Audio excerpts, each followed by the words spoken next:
Jerry once a month. We don't do that very much. They started.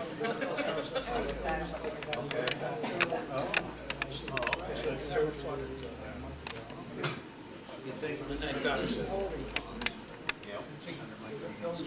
That's very great. Did you say something to somebody that they didn't like? When? When I was down the house, I had I don't see anybody sitting over there. I don't know. I'm Ken Tishan.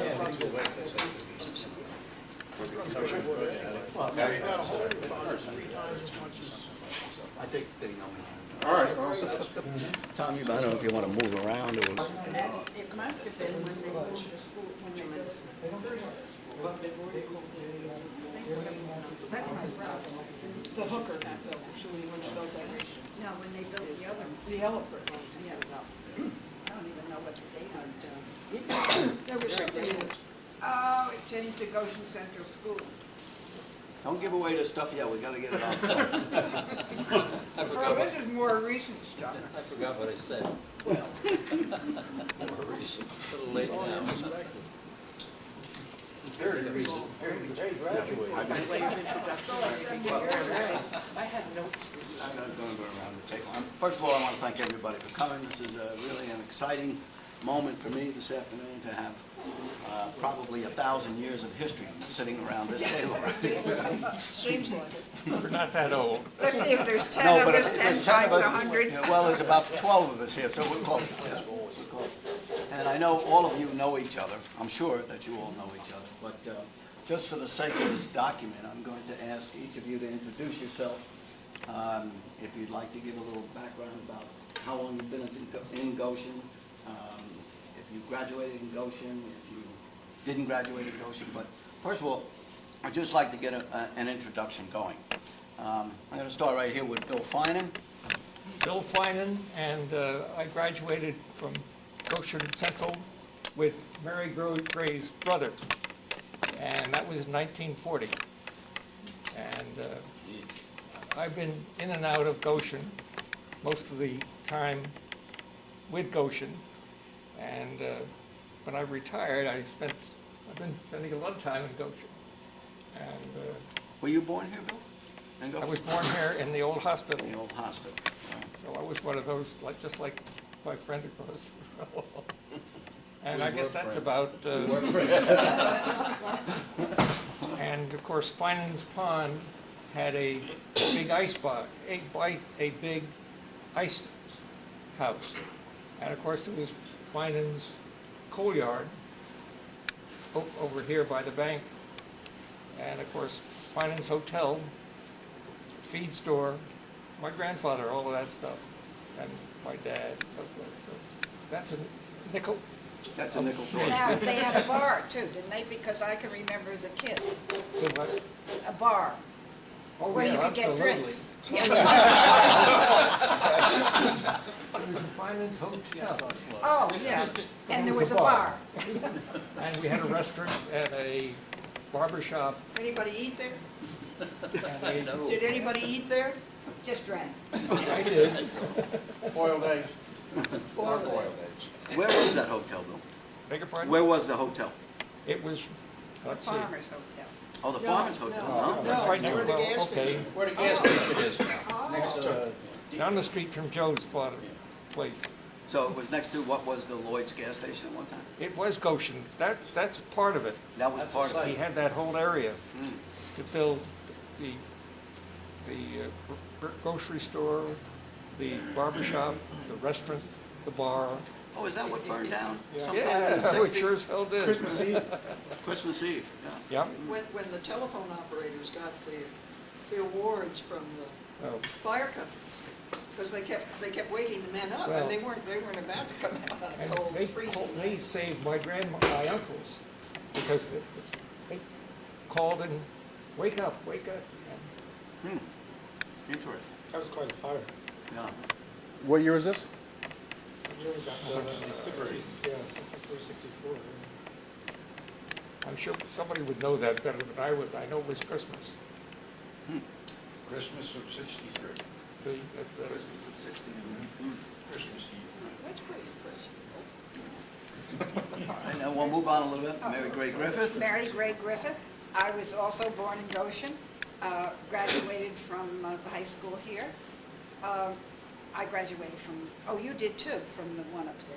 No, I just Okay. graduated from there, Yeah, but we had not go in there.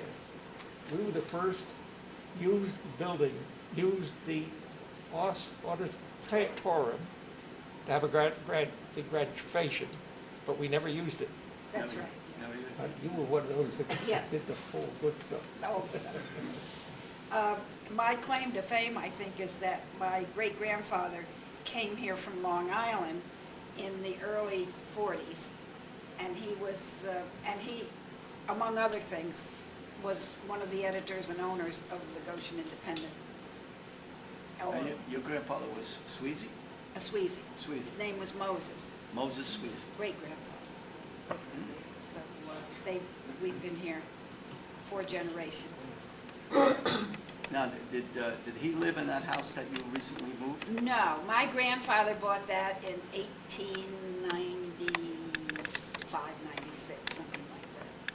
When he must have gotten married there, or moved there, and, because my father was born in 98.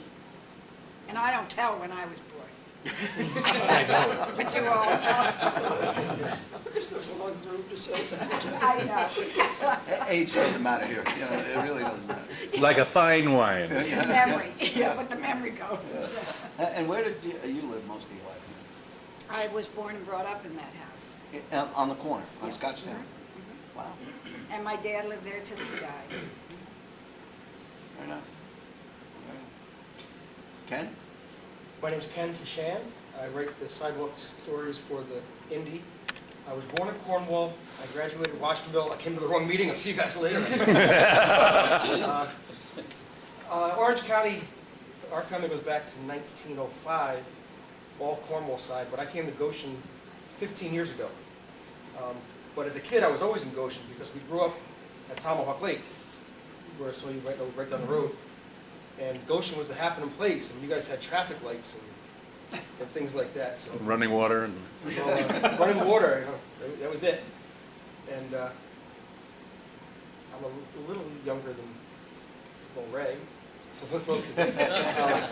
But one of the best recollections I always had as a kid, on a special Saturday around Mother's Day, my grandmother and my mom would come into town and spend the day shopping and drop my brother and I off at the movie house, at the theater. And I know the owner's, what's the gentleman's name? Nighthall. Nighthall. Thank you. And more often than not, my mom and grandmother would get shopping more and more and more. They go to the clothes horse and here and everything else. And he was such a nice man. He would let you sit through the second showing, and he wouldn't charge you any more money. Great to be here. Thanks for having me. You're welcome. He didn't do that too often. Doesn't sound like Nighthall. They must have been buying a lot of We'll soda. talk more about that later on. Kit? Kit Wallace, sometimes called Mary Kit Wallace, but days gone by. I was born also in the old Goshen Hospital, and at that time of our lives and history, my mother spent 3 weeks in the hospital after I was born, and I recently have been reading her diaries, and they're great fun. But she would go out for lunch and come back, but it was a very social. It was a very social town, and it was certainly a very social thing to be in the hospital for 3 weeks, and I suppose my brother Dick was at our grandmother's for those times, and so anyway, I live in a wonderful house that was built by my great-great-grandfather for his daughter, Hannah, when she married Harvey Wallace. And the wood for the farm, for the house, was cut on what many of you will remember as the Houston farm, where Doug Bloomfield lives. And so the wood for my house was cut from that farm. That was Aaron Van Duzer's farm, and he built that house for us. daughter as a wedding present. The other funny thing is that my father found that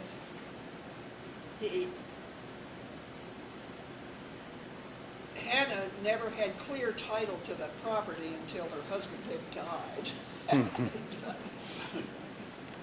think that Harvey Wallace was very good at begetting children, not by choice. Now, that's the house that's on the corner of Green Street and Where I South live. Street, where you live. I'm just. South Church Church Street Street and and South. South Street. Right, that's just for the purpose Yeah, of right, this right. conversation. Because 50 years from now, when people read it or listen to this, they won't remember where that Yes, is. right. Now, your mother was My mother was from central part of the state, from Oneida, New York. Her name was Stark. She was not from Goshen. oh, I thought she was a I'm- No. I'm just curious. I want to get a show of hands here. How many people in this room were born in the old Goshen Hospital? That's almost all of us. Where else? You included, Tom. Yeah, me included, yeah.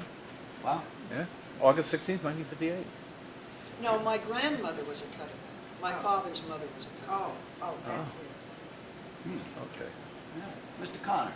Ed Connor, I'm Dr. Key's baby from Old Goshen Hospital. Same here. Class of 1970, Goshen Central School, Charles J. Hooker High School. Family's been here for a while. My father's side of the family came back in the 1840s and basically settled Green Street and moved on out from there. Yeah. Now, your family had a farm up here on Your mom's side of the family. your yeah. mother's side of the family. And they had chickens and a few cows, few cows. And then the Jacitis farm around the corner, I think, was the real dairy farm on Minnesota Trail. And I remember my grandmother always complaining that she'd get a call from Salish, not from the Inner Pines, that the cows had gotten out. And she'd have to go down and herd the cows back on Scotchtown Avenue.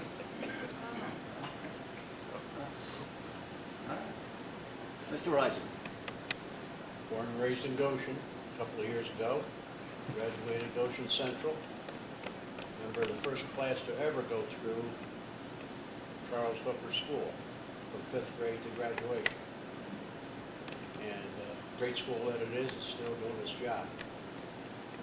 My family I was here, did not have heavy roots here until maybe one generation removed, my granddad.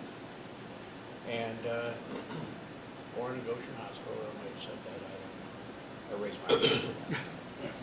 And I served the community. It was a great pleasure and an honor to be able to serve it for 15 years as a fire commissioner, or as police commissioner and mayor. And I've always been interested in the final welfare of the community, and just hope that it continues on. It's great to be in a group like this. Well, thank you for coming. Glad to be here. You were a mayor, weren't you? Pardon You me? were a mayor. That's what I said. Yeah, As you're mayor. Yeah. I'm Dick Wallace, and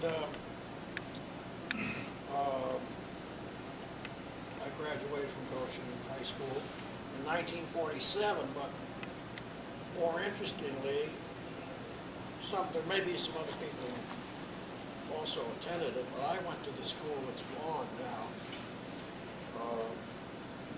I went to kindergarten there, and can't think of the name of it. Red Brick School. That was a school. That was the one on Erie Street and Webster Avenue? When I started kindergarten. And that was called the Red Brick School? There wasn't another name to it? When did they tear that down? That's all we ever knew, it was the Red Brick School, the Just Red the School. Red School? I think they tore it down and they leveled the hill some too. Yeah. I'd say in the 60s. Yeah, it was there in the 60s, because I remember. Really, I don't recall that. We used to slave on it. 3, 4? I was 5. I remember pretty well back then. Well, a couple of other things. My sister was talking about the wood for her house, and the stones for the foundation looked the same to me as the ones in the Presbyterian Church, which I think came from a quarry out there. Are they the same stones as that little building, which was a schoolhouse across the street from where Doug Broomfield lives? Yeah, it was called the Borden Farm. And Aaron DeBoozer got that farm as a dowry because the people across the street named Howell had a child who was epileptic. And Sarah Howell, his sister, was very nice to her, as was Aaron DeBoozer, who was from Burlingville, and not an older son, so he didn't get the farm, which was over in Burlingville. And Howell, Theophilus, I think, set up Aaron and his sister, and his wife, Sarah, and the brother in that farm that Doug has, which is, I think one other thing that we might, everybody keeping his head, I think the town, the village got to be cleaned up. It's the dirtiest place I ever, we're just back from Virginia, and it's awful around here, the garbage. Just every street you go, not the village as bad as the town, but it's just absolutely terrible. And perhaps part of the theme of this celebration is clean up our neighborhoods. That's good thought. Yeah. Thank you. Well, along that line, Ray, if I could, I got a phone call, Jamie Wall, is that right? And it was about that very thing. I'm the president of the Lions Club, and we're doing it in second Saturday in May. We're cleaning up by our park, and I think their organization is organizing a big cleanup as well. Goshen and Bloom is doing it That's along doing it? with, Well, joint they're all working so hard, and everybody else is following the nest, and I think it's a shame, just an absolute shame.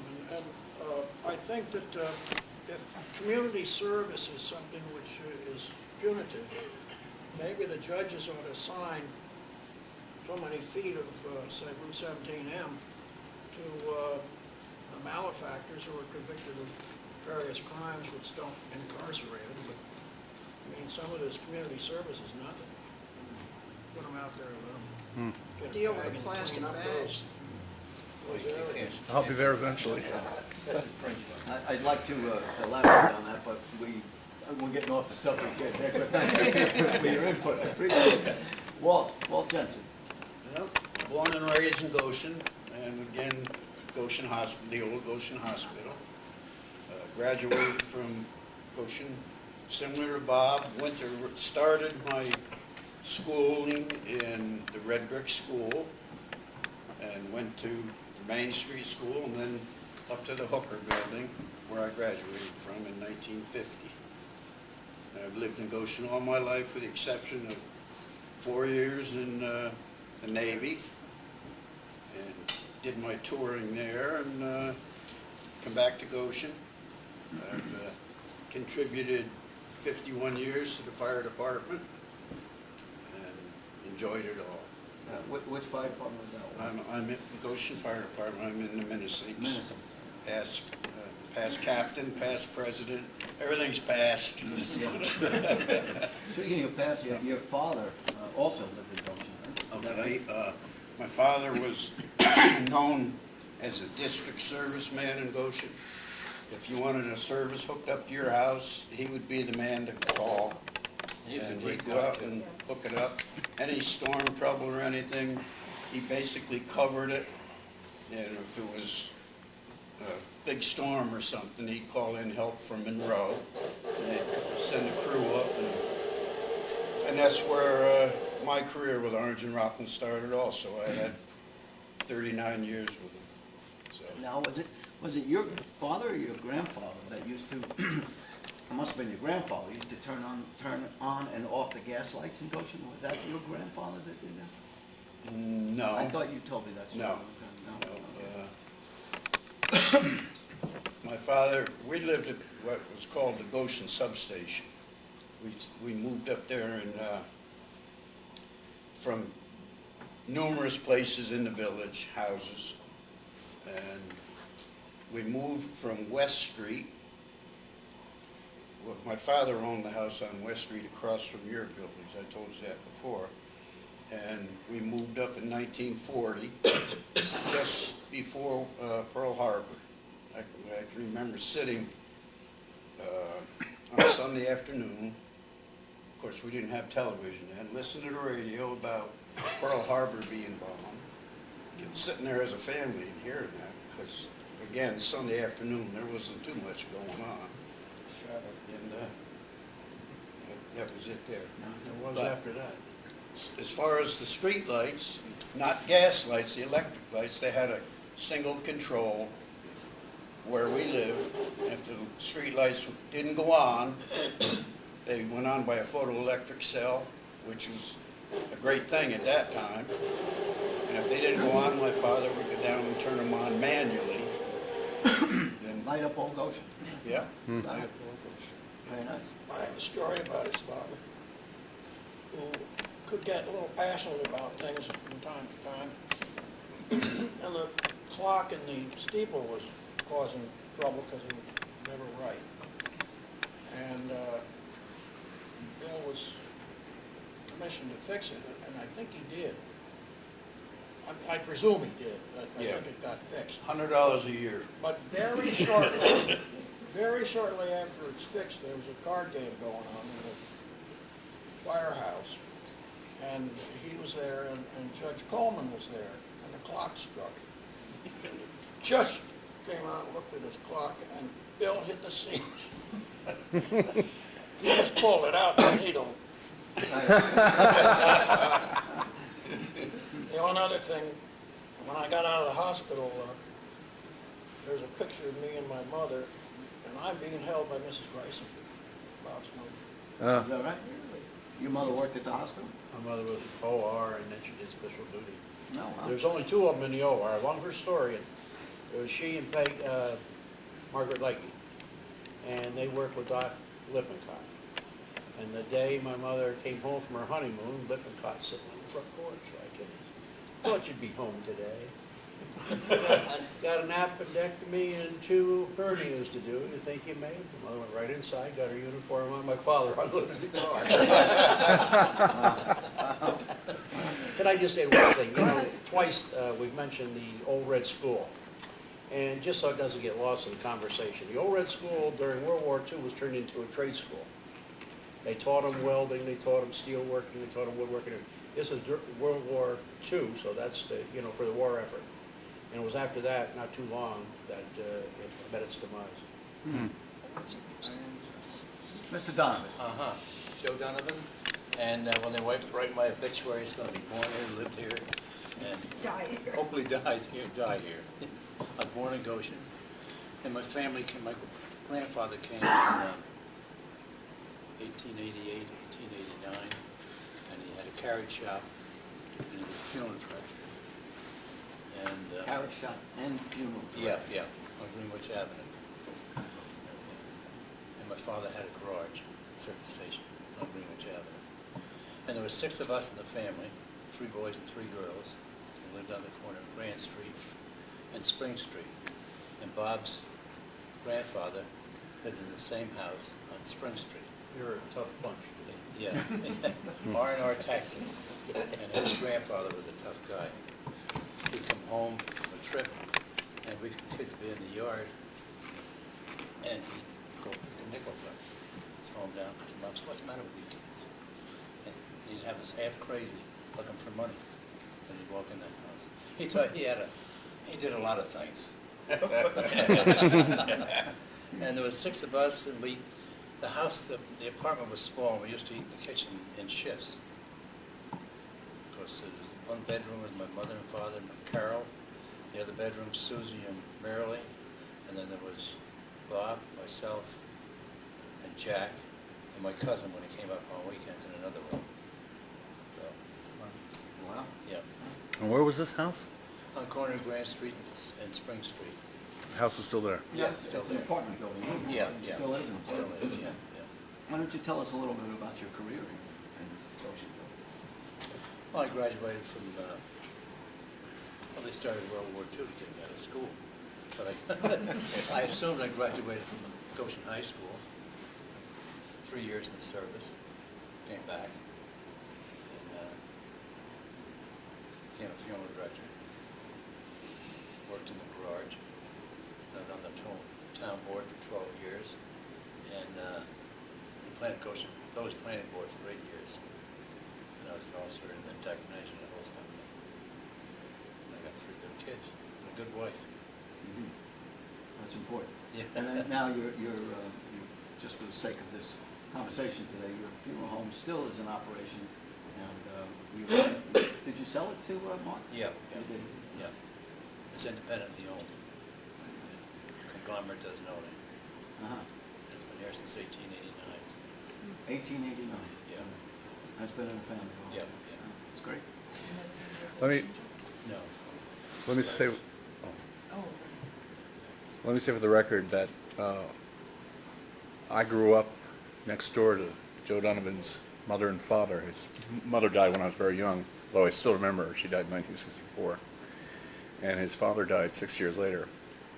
But got to know particularly him very well. And my mother says to this day, you know, he's been gone now for 37 years. She says he was the most perfect gentleman I ever met in my life. About Joe Donovan's father, Joe Sr. He wasn't a gentleman when he called me smoking on Murray Avenue. And now you live in that house. Yeah. You live in the Donovan house, don't you? No. Yeah. No, I live, this is the Finan house. That's how, no. Mr. Finan was on the other side of me. Mr. Finan lived on this side of me, and I lived in the middle between them. Oh, Yes. oh, that, okay. Grandmother's house. That was you? Speaking of firemen, there's always a parade here in Goshen every few years, and I'm sure all of you have witnessed a parade or two in your time. Is there anyone that would like to tell us a story about a fire parade or any parade, Memorial Day parade, or any kind of a story at all, really, if you'd like to tell? Well, it just so happens that I have a whole file here. A mysterious file. And this was a parade that the firemen put on, and it was for the Town of Goshen Bicentennial Committee. And it was in 1988. And I have all the pictures from it too, but not with me. But we've been wondering, because of course now we're having a village bicentennial in '09. And so we've been wondering what this 88 was, and I think I finally figured it out, because I opened my book to this, and it says that was January 1788 was when they passed something in the state to make villages and or not villages, towns and counties, or separate the towns from the county or something. So that was it. But that was. Looks like you won a lot of ribbons, Mary Gray. Well, that was because I was one of the marshals, and that's why I don't remember anything else about the week or the parade or anything, because I guess I was so excited to be in a parade. The only thing I remember about parades was that the fire parades, the local churches, the Presbyterian, the Episcopal, the Methodist Church, and I suppose the Catholic Church as well, entertained the firemen, the fire companies. And those good ladies would serve these men who had been drinking beer all afternoon in the hot sun. And it was, they don't do that anymore, I know. Not in the hot sun, anyway. Well, I'm sure, but I think that the world has changed and everybody is so good that they aren't allowed to drink and then drive their fire trucks back to Long Island and wherever they came from. There were some very funny luncheons or whatever it was at the Presbyterian Church. I can remember some names, but I won't give them. Good girl. Well, a lot of the fire parades ended up with horses in the back. And my dad was always picked, and I don't know about the rest of you. And they'd dress up and they'd have to sweep up after the horses. I've got a postcard home, and shows West Main Street going out, and there's a man in the middle of the street with a shovel and a broom, picking up the horse manure. Is that Marshall Probably Street? one of them is my father. I'll get a magnifying glass and look at it. Community service. At one of the parades, about 10 years ago, you all remember Jack Lebert, Gino Lebert, of course, from the Argentine. Gino was still healthy and on top of his game. So we had hit several of the bars, the parade's going on, and he decided it was time to cross the street. And he didn't really care if there was a parade going on. So he walks out, and the band stops playing, and they stop marching, and everyone's looking around, and there's a horse. Everyone's looking at Gino, and I'm standing behind him like, we're going to get yelled at. Without missing a beat, Gino looks right at the horse, and he says, "Hey, why the long face? It's a parade." And we cross the street. Very good. I think it was the 1988 parade, and the Rotary elected to have a float. And the float was chicken wire with tissues stuck in it. And Bob McCran owned the Goshen Buick Company at that point. And he built that in the back of the Goshen Buick Company. And we bought cartons and cartons and cartons of tissue paper. And we didn't get done till about 2 o'clock, and we had to wash down a few of the orange in before we went home. So Bob rolled in about 3 or so, that would have been all right, but he stank of tissue paper. And so Alice figured he was some gal. Who the heck did you get all that perfume all over?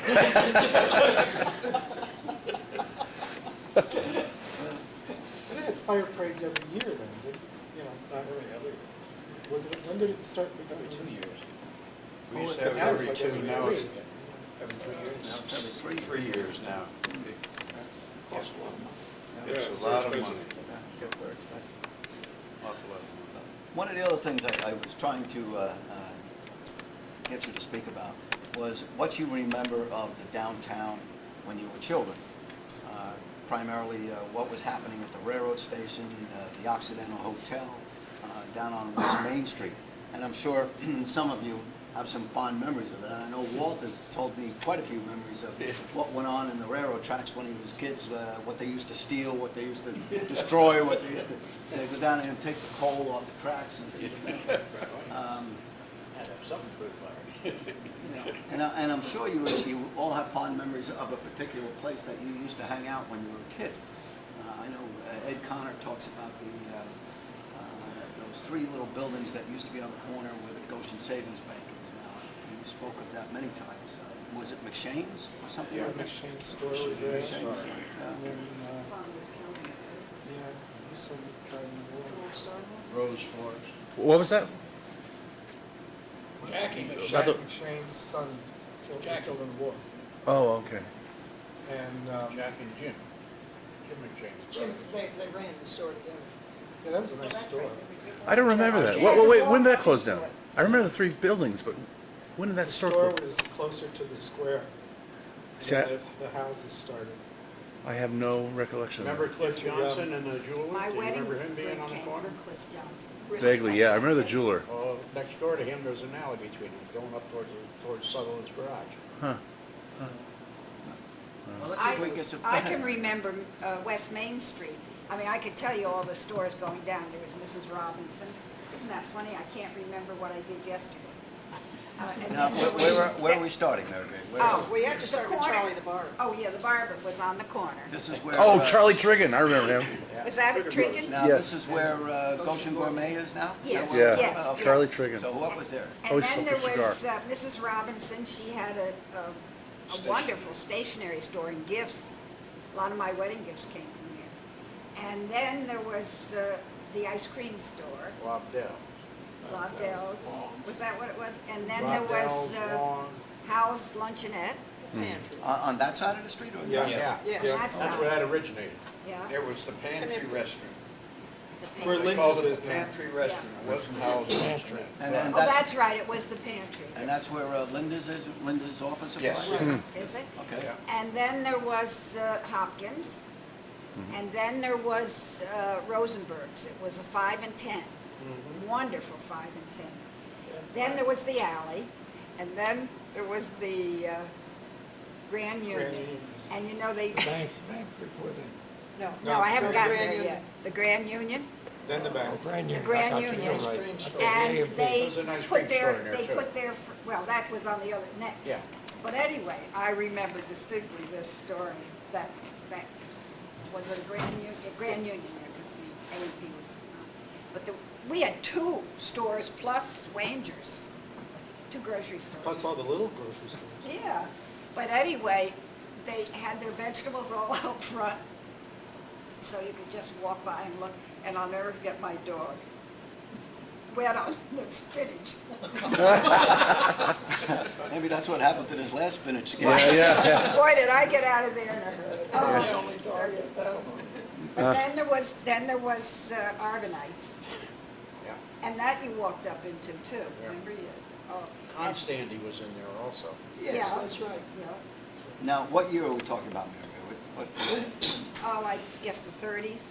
Must have. 30s. Yeah, but that was even into the 40s. late 50s, because I remember the A&P and the Grand Union. Down Yeah. there? Yeah, Yeah. yeah. Oh, for Oh, yeah. heaven's sake. I was talking about Constandy, because I know Dino got killed in the Second World War. Yeah. So, Yep. he and his family had that place there, so it was in the 40s. And then there was the bank. And, then it became Argonite. Yeah, Argonite. oh, nice. And then there was the bank, Yep, and then there was the A&P. A&P. And there was a butcher in there by the name of Williamson. And Ray he married Marion, I forget what her name Williams, is. oh, Who's the Latin teacher? She was a teacher. Latin teacher. Latin teacher. Latin teacher. And she just died just at the died? age of 102 or Is that something. right? A couple years ago. Oh, geez. I have a letter home from her after she was 100. Beautiful. Uh, She tutored me in Latin. She didn't do Didn't very help much. you. Me too. well, then, continuing on that same street, Yeah, then you would be getting into the Occidental Hotel. the Occidental Right. And Hotel. I'm sure someone has some stories about the Occidental Hotel.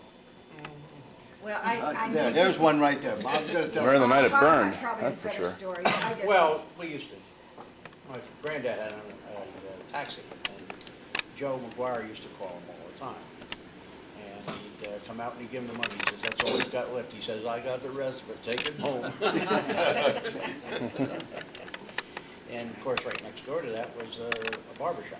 And also Trinity's. Julian's. That was Julian's barber. Julian's. Patsy, Julian, and Frank. That was right in the building, wasn't it? Yeah. Yeah, but they came from across the street, because they also had one over on the other side there. The barbers always moved Where around. Yeah. Elsie's was?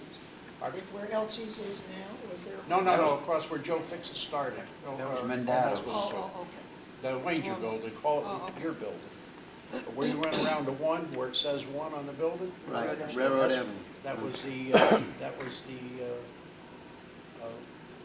May barber Best? shop. Oh, And next to the barber shop was the clothing store. Yeah. Dolan, yeah, Dolan's Strong and clothing store. Dolan. Then there was May Bassett. Yes, She was yes. across the tracks. Who hated the Roosevelts. Went in there to buy something. They always say, they are horrible, horrible people. That man in the White House. But as long as they're the Bassett's, I'll tell you, they used to have a short line bus, came right up that street and stopped. And while we were in high school, we always used to get the bus, and we'd go to Monroe to go swimming down around Lake. This is during World War II. Well, one day, the girls come out there, and they had tears in their eyes. She won't sell us a ticket. Why? We're wearing shorts. She wouldn't sell them a ticket because they were wearing shorts. Wow. So we got a couple of towels wrapped around them, put a couple of bobby pins in place, and she got her tickets. Speaking of May Bassett, she was raising hell about something at St. James Church, questioning somebody's morals. I don't know who it was. And It's probably mine. Father Smythe said that there are a lot of people in the church that got some theories about hers. So I thought that was quite interesting. She wasn't homemade. I grew up across the street from May, and yeah, and I used to work for them polishing brass and painting wicker every summer was the big thing. But she would never let me use a spray can, so I had to paint the wicker with a brush, with a hand brush. And I stretched the job all summer, so it turned out to be quite profitable. Now, was she the granddaughter of the pharmacist that there used to be a pharmacy in that building when Bassett used to be? Right. Was Scott's farm? Scott, she was. Oh, I might be in the wrong building. Now, wasn't she next to Wayangers? Who was the woman? Yes. She was Right, next to that's Wayangers. May, yeah. That was May. But there was Powers Pharmacy was in there, and I think Doesn't- they no- bought it nobody from remembers Powers. that. Well, I They think bought it they from bought it from Powers. Powers. Yeah. But I remember when living across the street from them, the Scotts lived on Murray Avenue, and May and her sister Jenny would get all dressed up with the big sun hats and gloves, and they used to carry ski poles as walking sticks, and they would walk up they would go up to get well water, and then they would come back down the street with, each of them would have a jug, and they would do that, twice a week to go up, but they'd get all dressed up just to walk up Yeah, the street. never without their hats. In white gloves. It was quite something. What kind of business did she run, Mae Bassett? A pharmacy. She was a druggist. What building was that in? In Wangers all day. Oh, okay. Where, By the dress shop. Where the dress shop is now. That Oh, was where it okay. was. Next to Wright's Liquors. Before Ranger, we call it High Withers now. The highway. Yeah, that's right. I should know that. before Ranger went in there was Zig Sandals, Right. and that was a clothing store, sort of. And they had coats here and then coats hanging up here and stuff. I, as a little boy, always liked to see the guys that had the great big collars on their coats, the sheepskin coats, so I wanted one. So I got taken down to Zig's to get a coat. And it was way too big for me for that collar, with a big sheepskin collar. And every time I wore it, my face got all dirty because it was so filthy. It was a dirty stuff you haven't seen in your life. Really? And somebody was talking about when he went out of business, the hats, was that you? I told him.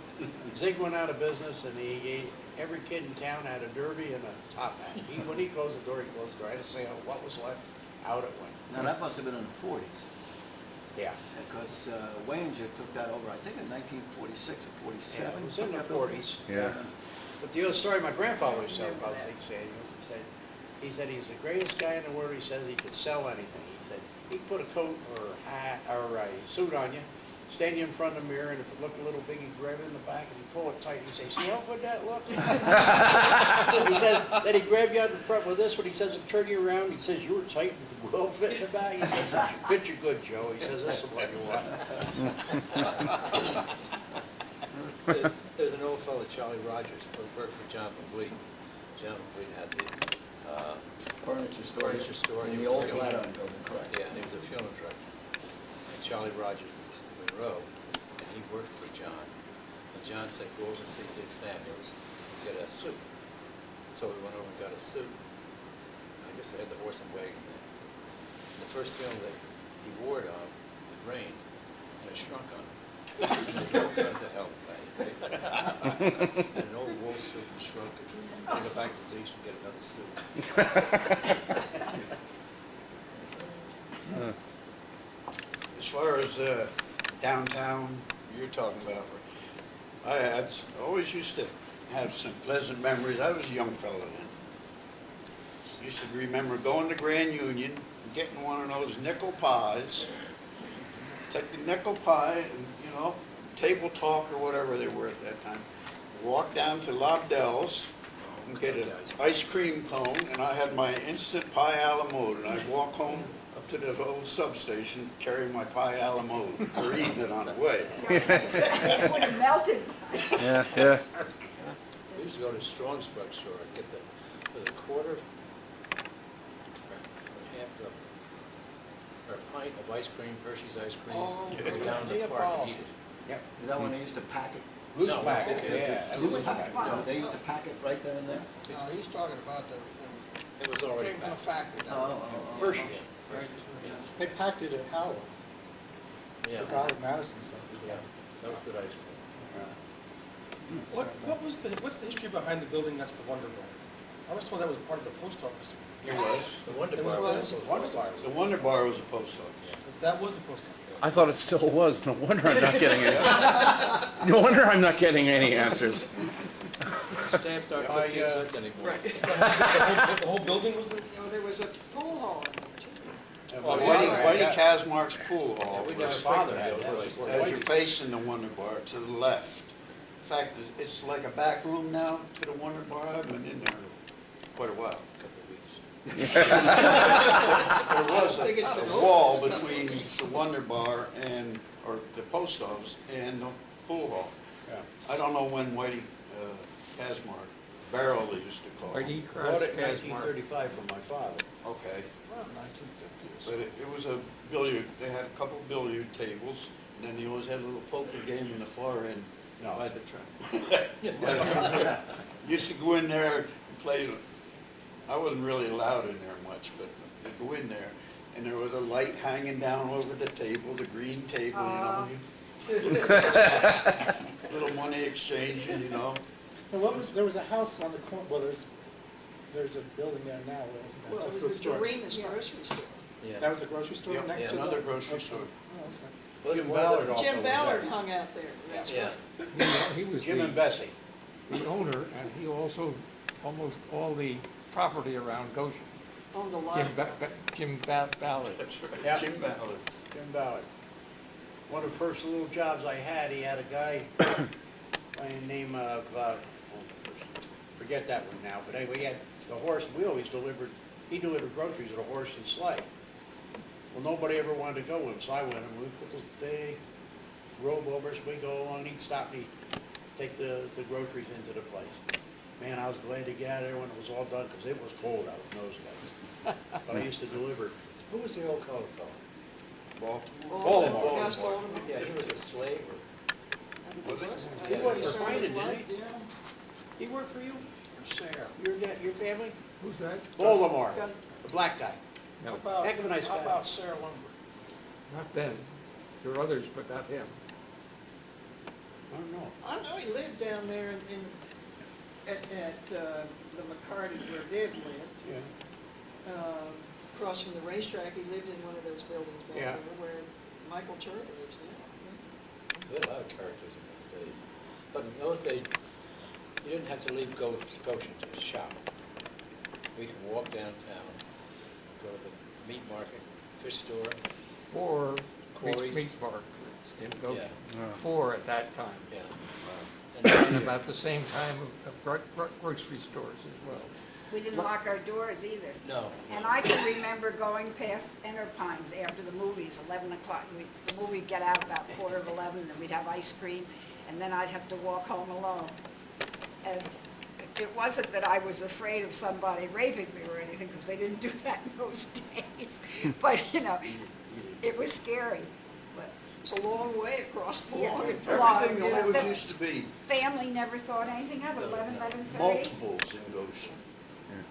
Multiple grocery stores, mom and pops, Hairdresser. gas stations, for crying out loud, they had one.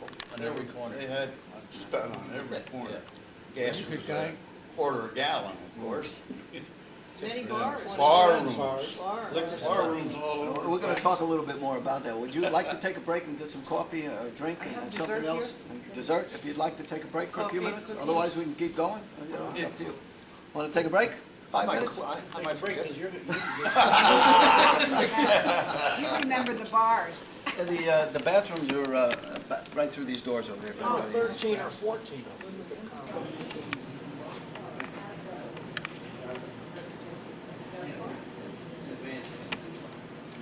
Cover on it. Moses. Just an open Ray. platform type scenario? And a girl. And I'm not sure. if I sold out, I'd go back there, and I got right next door to what is That now must have been while I was away. what the- International used to be Cafe. Emily's. Next door to Emily's used to be Steve's Deli. Oh, yeah, right. You had, There was a an empty building space next there door to between it. that There's and another the doctor. reason why I kept- and what was it that you did there? I had a Sports shop. Bob's Sports Shop. Yeah, there. Sports shop? Yeah. Gee, I don't recall that. Yeah, I had that for quite a while, and then I moved on down to Joe's building with the trophies. I got out Oh, of- that I remember, the trophies business that you had. Well, I got out of the pork chop units. But prior to that, ahead of me was Wes Smith with Nationwide Insurance. And prior to that was Kurt Hulse, who's probably one of the finest local photographers you'd ever want. He used to do a lot of portrait work. He went up to Middletown. And prior to that was Ackerley's, one of them was a candy store. And they used to give you candy outside the side, they say outside the side window. And prior to that, as I was telling Ken, it's also part of the first post office in there. And the old post boxes are still over in the doctor's cellar. They're still Next here. door in the Jackson house. He wants to do something. Well, you should. I'll buy them. Oh, you can't buy them. I I think guarantee you can't buy them. You're way in line. he wanted to I'll take them put off them, your hands. no, he called me, maybe 10 years ago, and he wanted to put them in something. I can't remember what it was. So he would, you don't think he'd give them away if somebody displayed them? Oh, I don't know what he's gonna do. You had a chiropractor? Yeah, next door, I don't know what Yeah. he is. Yeah, he's a chiropractor. chiropractor. Steve Green. Steve Green? Steve Green. Yeah. Now, speaking of the post office, the post office has moved around Goshen numerous times before it went to Grand Street. That's the 300. And it used to be in the Flatiron Building at one time, I understand. And the nose of the Flatiron Building, as a matter of fact, if you look in the 1922 map or this 1875 map, you'll see that the post office was in the front of that building. I think there was a funeral home there. Was that your grandfather's funeral home? Van Van Vliet's funeral home. But there was a post office there, and then from there, where did it go? Anybody remember? Probably went next to it. I knew it was in the, Wonder Bar. not the, Well, it was in the probably. St. Elmo. In the Well, St. good. Elmo. I don't know Was it which way it St. went Elmo? from my store, old store. I think I read when it went from the St. Elmo, when the St. Elmo burnt down, then it went to the Wonder Bar. Where the Wonder Bar is Where the now. Wonder That Bar was is the now. post office. Yeah. And then from there? Well, I can To the remember new that. post Well, wait, And to the, that, where it that is don't now. seem to make, it don't seem to work. 1912, what's the year the St. Elmo built now? 19 1920. Yeah. No, no, no, it was 1912. Yeah, 1912. It had to move some other place besides the Wonder Bar. I wasn't around then. so- Well, I know I can remember going to the Wonder Bar, if you will, in the 30s.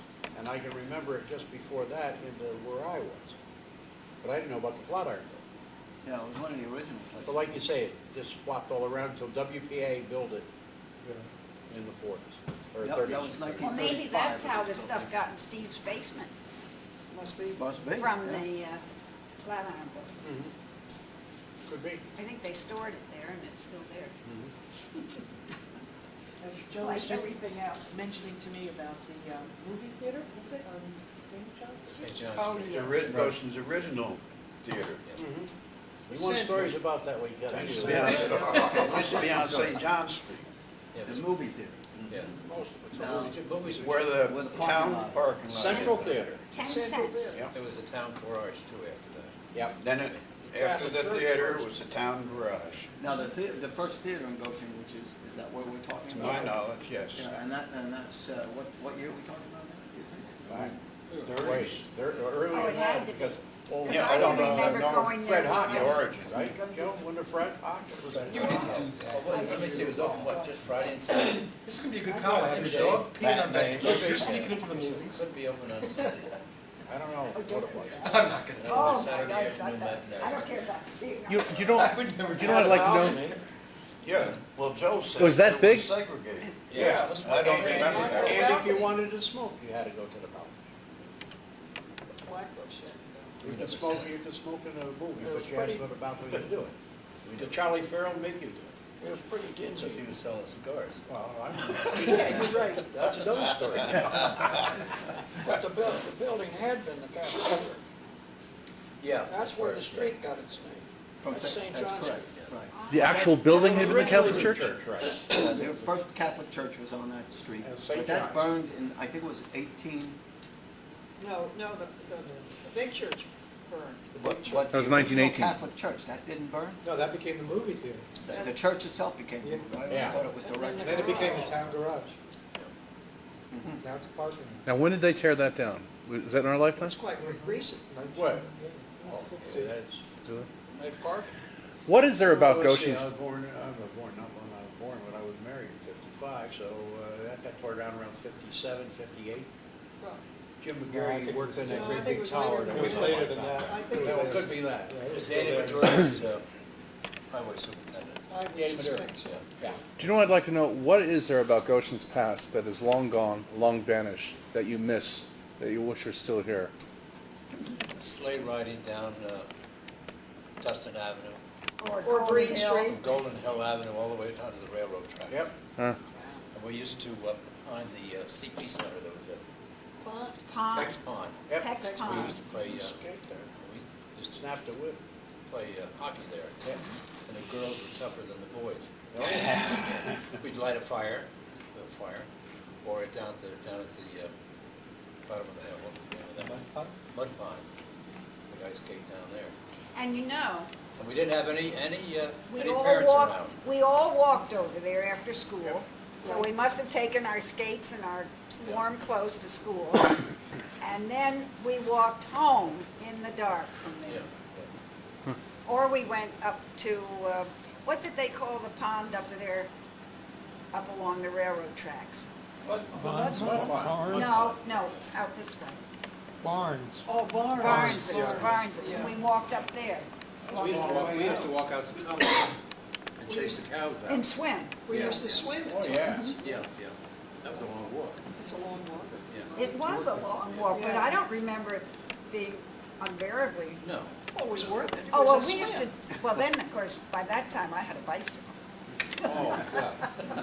When Joe talking about And sleigh you had 6 riding, kids, that was the thing. he sleigh rode on that side of town. I can remember going up on what we call Slate Hill. And it's ironic, I live on that hill now. Yeah. And there used to be apple trees up there, the whole side hill was like, I guess it was the McCarthy farm.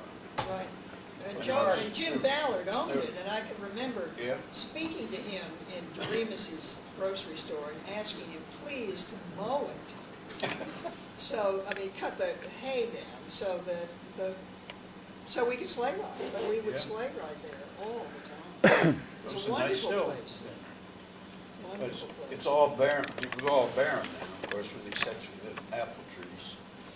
I can remember one time we were sleigh riding and looking over my shoulder, and this is not on the main part of the hill, but the part that's behind the house, which was not our favorite place, but that was all right also. And I'm watching my brother go down, and he disappeared into a well, an open well.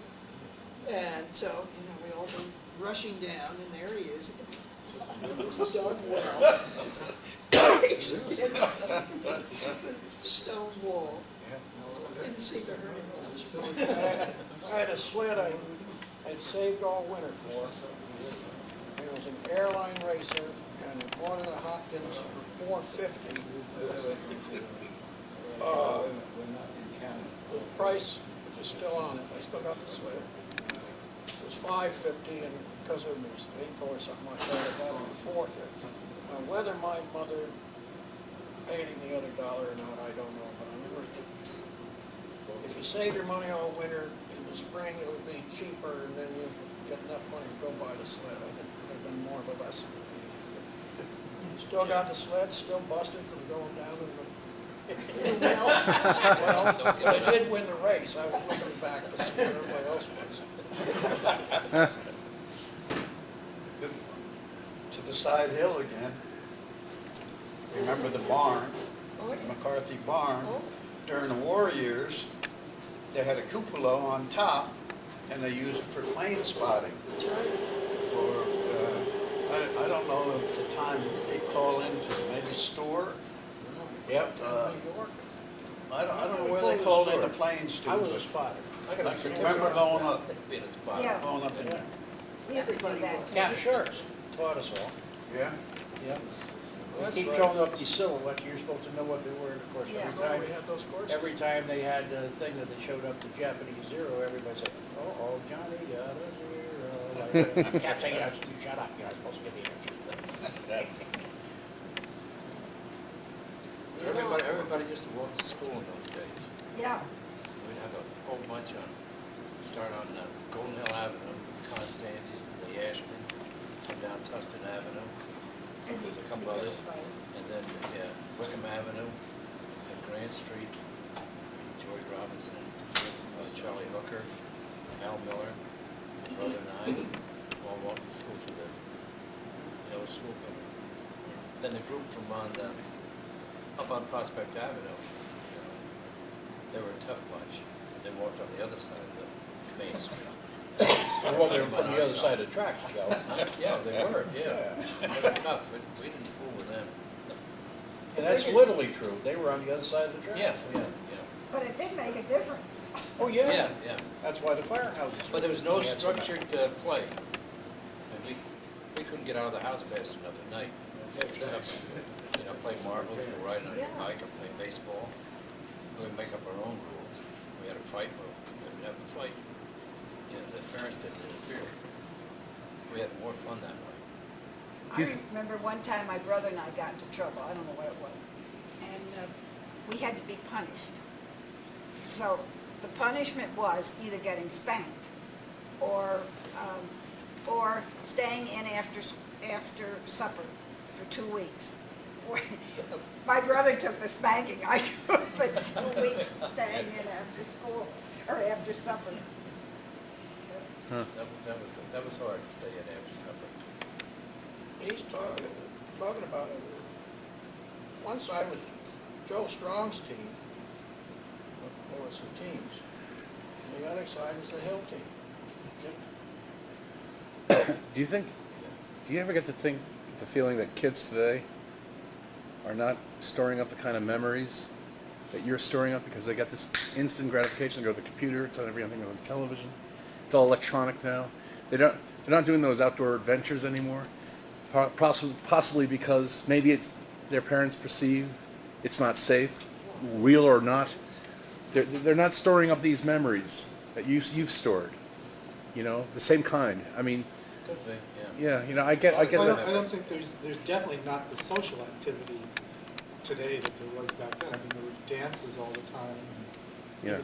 Even in my generation. Yeah, even in mine. Yeah. Dances Oh, we're in the same. Sun Right. Temple and, Yeah. and high school dances, and I don't think that goes on like it used to. Well, the schools are doing much more than we used to do ourselves in our day. After the hockey games and the touch football and that kind of stuff. Well, even Whereas now it's all organized. Yeah, even the proms. It's a great thing for, decorating the gym. Yeah. Did you guys have problems when you were kids? Yeah. The problems? Oh, Proms. sure. Proms. No, you had problems. Beg your pardon. Oh, Yeah, we had proms. Did you, I was scared to death of it, girls. God's sakes. We got over that. Did you marry your high school sweetheart? by any No, chance? not funny. She was on I met her on a blind date. She and my brother's girlfriend worked in Middletown for the Metropolitan. The Metropolitan had a dinner down here in Goshen at the Orange Inn. And Bob called me up and wanted to know if I wanted to take this girl out. And I said, I don't know. I said, it's 9 o'clock. I said, is it worthwhile taking her out? And I know he wanted me to take her out so he could take his girl out. She wasn't. There wasn't 3 of them. Uh-huh. So I went down, and we fought right away. She got in the car and went right over to the other side, and I said, I won't bite you, honey. She said, you bet your life you won't.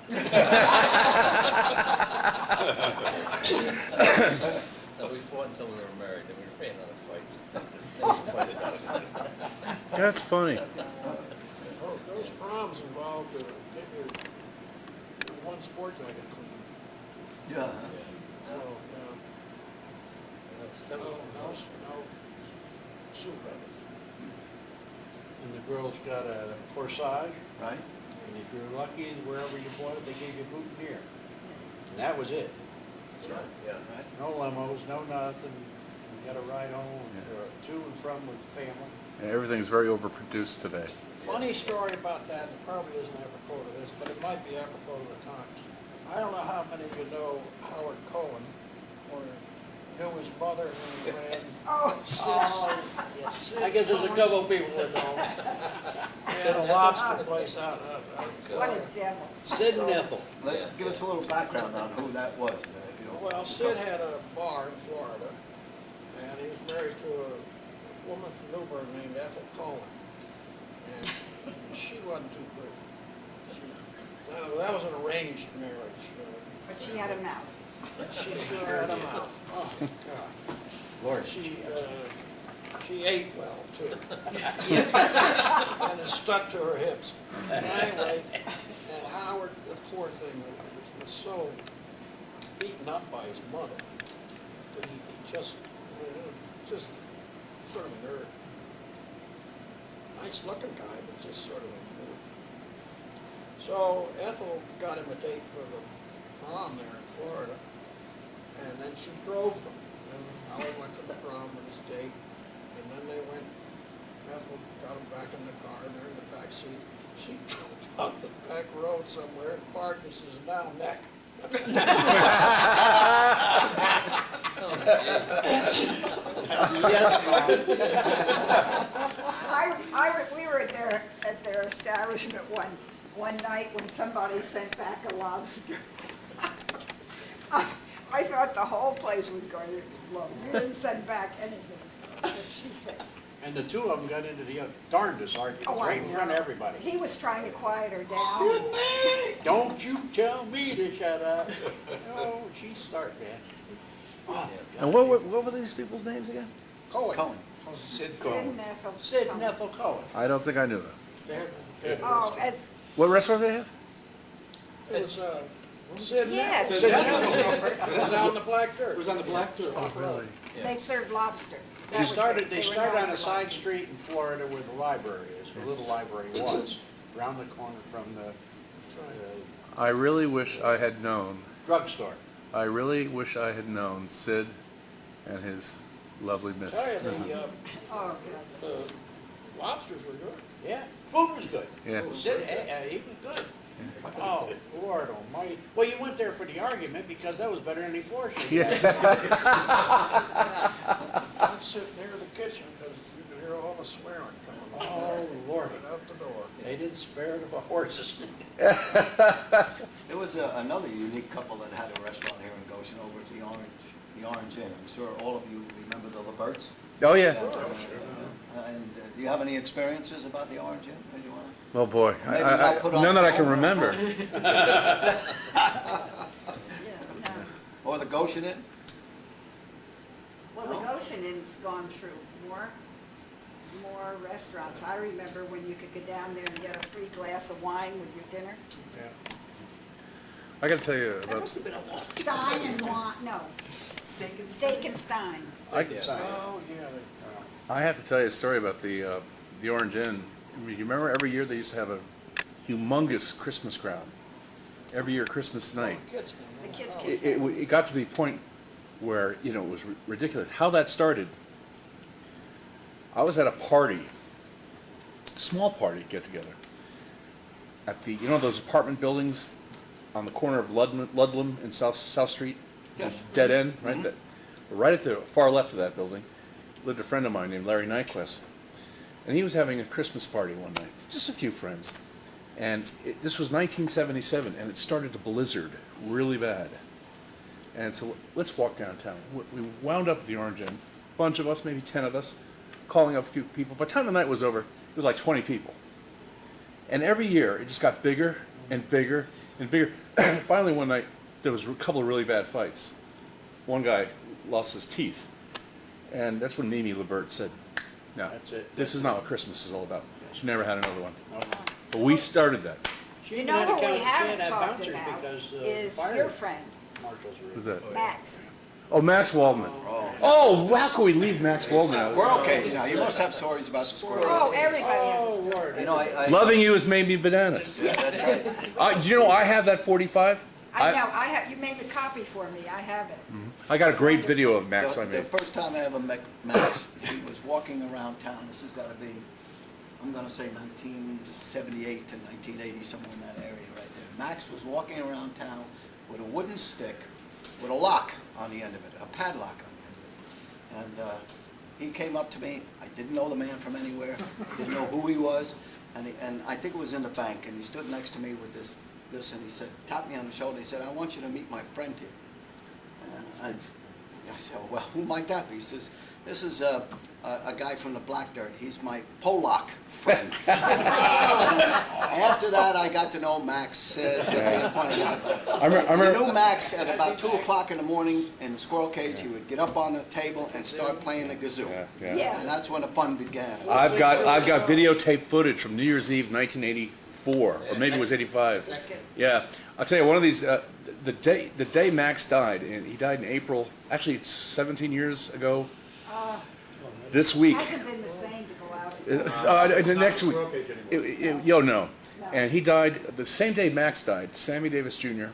and Jim Henson died on the same day. I think it was like May 17th, 1990. So it was almost 17 years ago. And we were watching the news that night.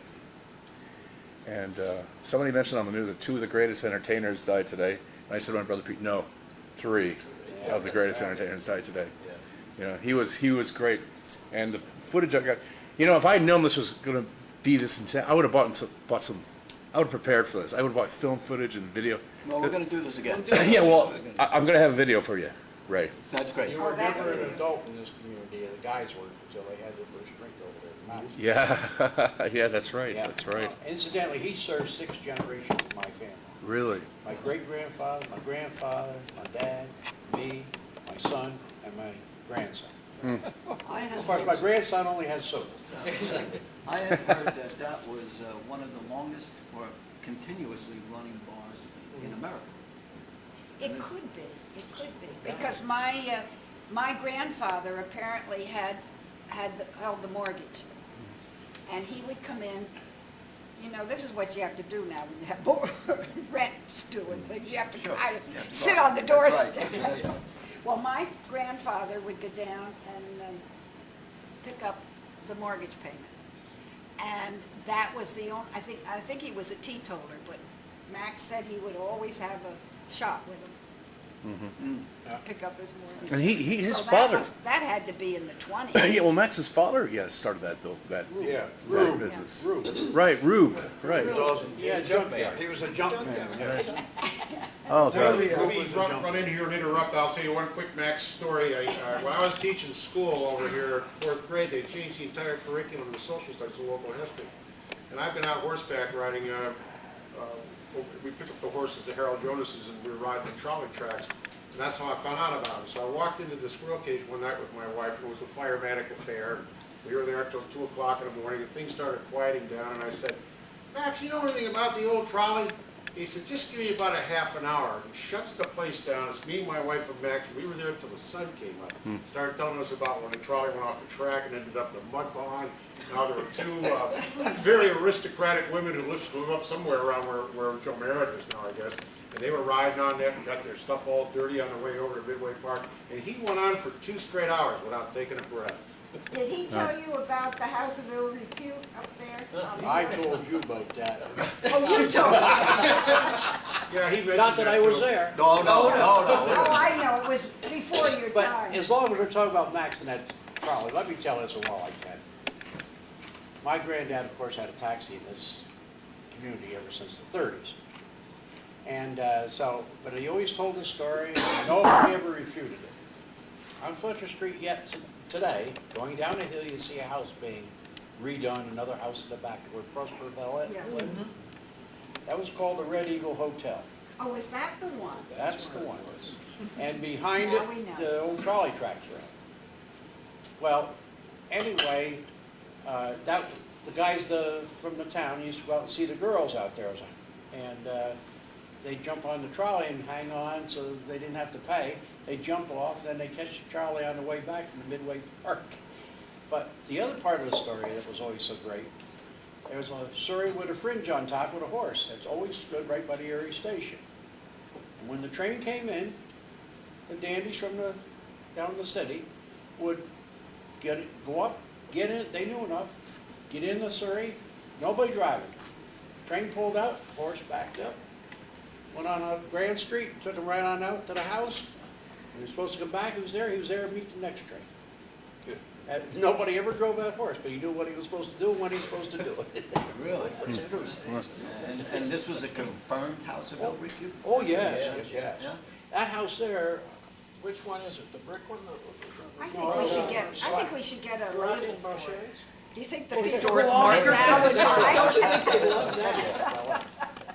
but the reason I had reason to believe this was true, because you had two sets of stairs, and you came up the back and you went out the front, or vice versa. That's the only place I ever saw that almost had matching staircases that went up and went out, but there was a lot of rooms on each side. Hey, Ray, if I could tell a story by proxy, with all respect. I know that Mr. Jensen knows it, and Mr. Jensen probably knows it. It's about the squirrel cage. And it's something that is still celebrated to this day. I go to the squirrel cage very often. And that was the story of Rich Space proposing to Mrs. Space before he went to war. And it happened at that pole in front of the bar. And she said yes, and he went. And 4 years later, when he came back, she met him at the train station, and they got married. And there have been 3 different proposals in honor of that in the time that I've been in town. In the last 15 Yeah, years. yeah. And they do it, because he always told that story with a glisten in his eye. And they were both very, very proud of that. And there's been 3 proposals at that pole, one on the very same day that he proposed, in honor of his memory. Do you know how it got the name, the squirrel cage? Does anybody know that story? How it got the name? Yeah. No? Anybody? It was Maxwell's Steak and something. The real name of the business was called Maxwell Steak and Brew. Oh, no, Maxwell Steakhouse. Steakhouse. Right. And he told the story one night, and it was about 1939 or 1940.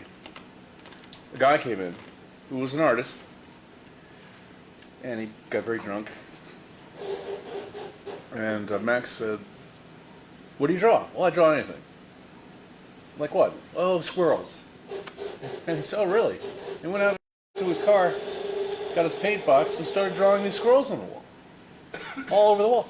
I don't know if they're still there, but to the day Max died, those squirrels were on that wall, even when they painted it. You could see the layer of paint, the layers of paint outlining the squirrel. You could actually feel it. You could actually feel it. The layers of paint outlining the squirrels.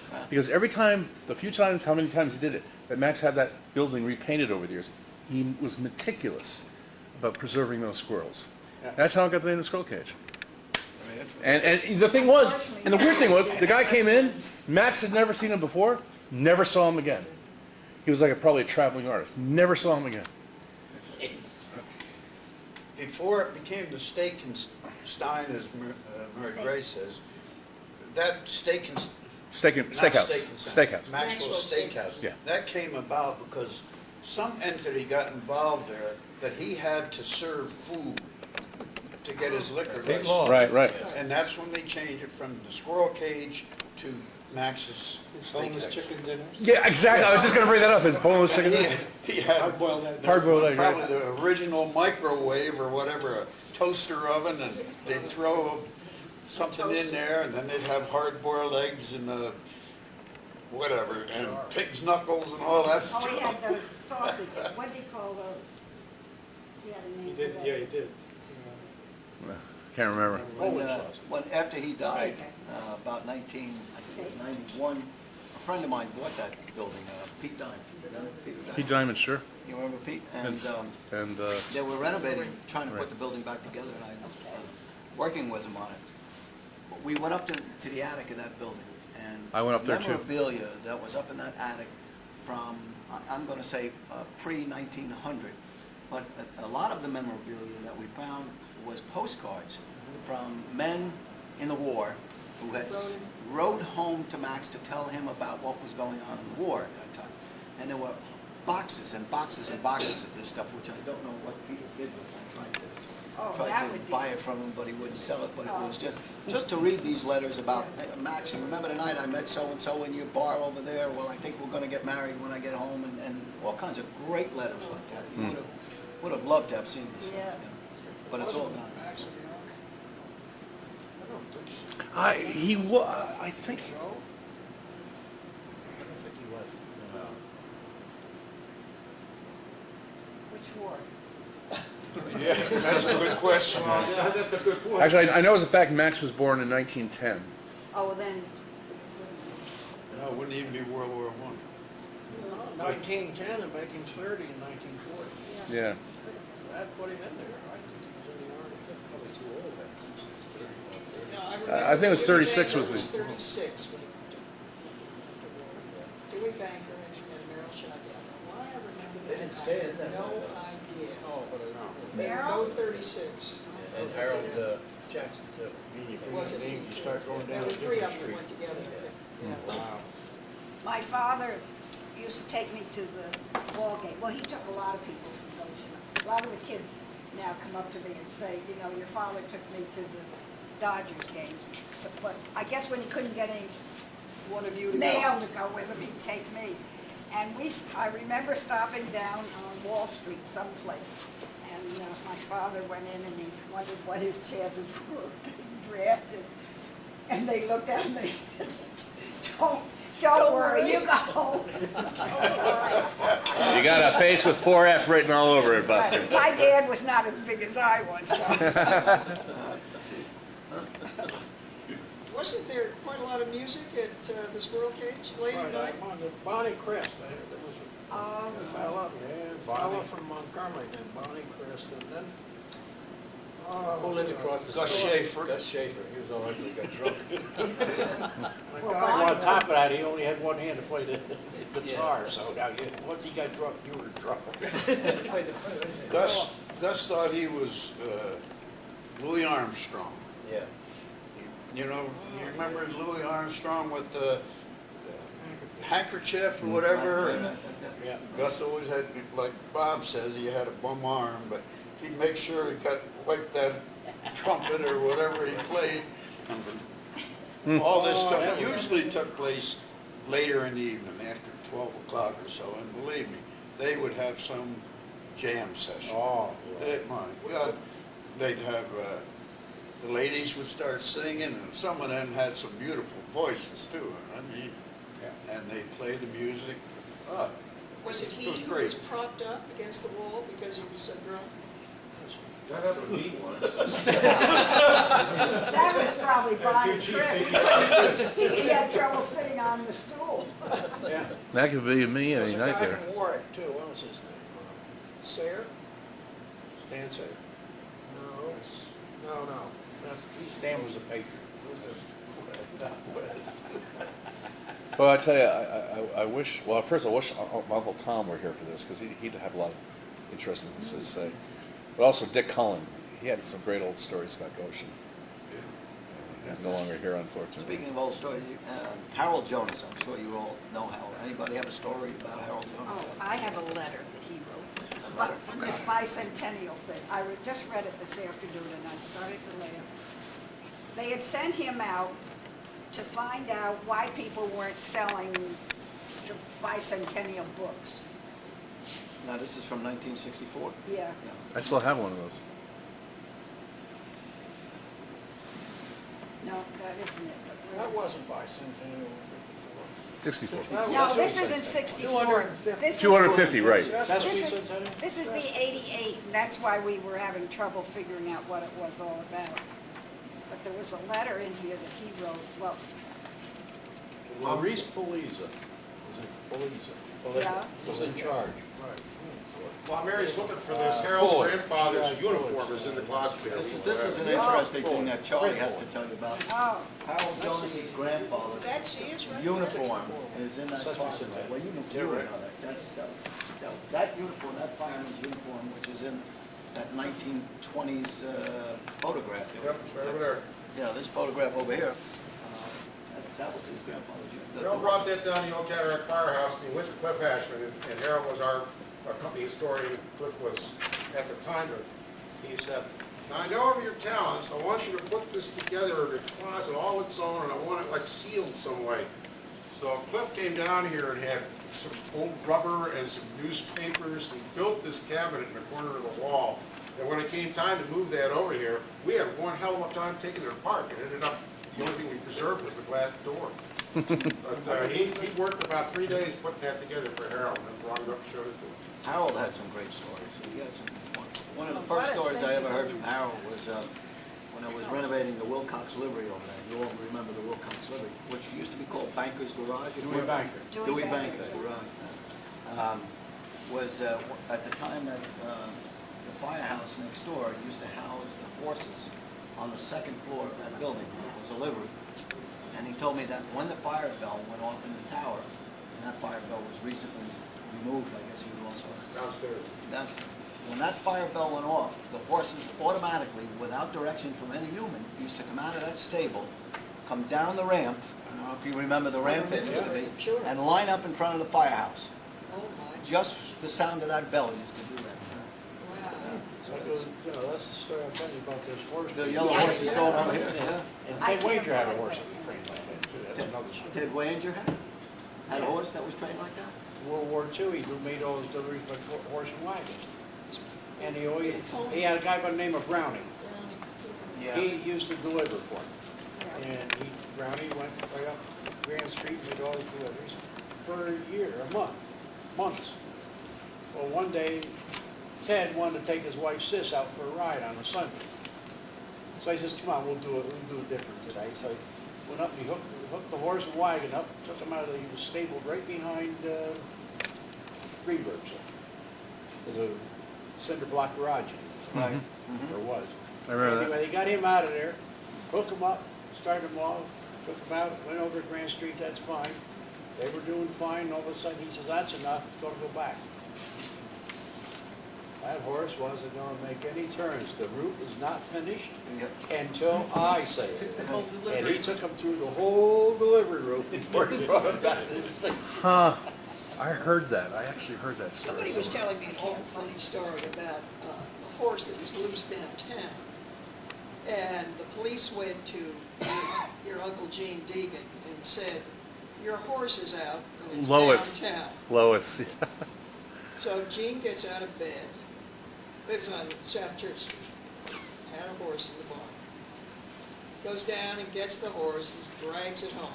The horse is not happy about going home. She's not happy about being out of bed. Goes to the barn, opens the door, his horse is there. This is somebody else. I can't find it, it must still be home on the bed. I never heard that story. That's funny. Well, you're That's talking funny. about Rangers, and there used to be an old gal that did her shopping there, Minnie Davis. Andrew Davis? Minnie Davis. Minnie Davis was quite prolific, and there was a lady named Carolyn Conrad who was a welfare lady here in Goshen. In charge of welfare. Yeah. Yeah, there is a distinction.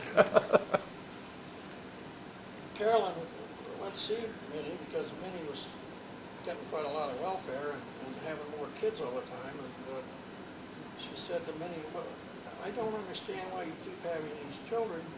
Your husband's dead. And Minnie told her, well, Miss Cutterback, he may be dead, but I ain't. That's the truth. I don't think she ever washed any clothes. She just put them on the front porch Yep. and went to wherever she went. Got new ones, not new ones, but secondhand ones. Rummage sale. She lived out on North Church Street, right? North Church Street, Yeah. I remember. I was Well, on the Western village Drive board is- at that time. I We remember were the gonna have a house. fire drill up there.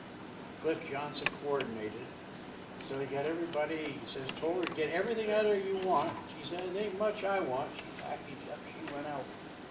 They lit that thing. When they lit it, it got going good. We had 40 rats, 3 rabbits, and a raccoon come out of there so fast. I remember the house. That would be a discussion. That'd be a great discussion for an entire afternoon. Just, and you might do this one day, remembering all of Goshen's quote-unquote characters, eccentrics, and or just. I mean, starting with me, going all the way back to. There was a woman in the town who used to hang out in Goshen. Her name was Marie. Do you remember Marie? Her son is John. It works at the Sunoco station. John Roberts. Oh, Marie yeah. Roberts. Marie Roberts. John, yes. She was my tenant. His brother Mike. Get home, you son of a... Yeah, I remember her. Oh, what a voice! What a voice she had! How are you? I inherited her from when we bought that building from you, and the first time I ever met, what was her husband's name? Richie Roberts, right, Richie Roberts. He was the tenant at the time. And Larry Meinwald and I bought the building, and Larry said, okay, we're raising the rent, so you gotta go tell the tenants we're raising the rent. She never paid it anyway. True. I went up to Richie and knocked on the door in the apartment, and Richie said, well, you gotta talk to my wife about this, because I don't have anything to do with money. You gotta talk. I said, all right, where's your wife? She's over in the squirrel cage. So we go down the squirrel. And here's Marie sitting on a bar stool, and Richie says, this is our new landlord. And I said, how are you, Mrs. Roberts? Nice to meet you. We just bought your building, and as part of what we have to do here, we're going to be raising the rent. And she said, well, sit down right there. And you can turn the camera off.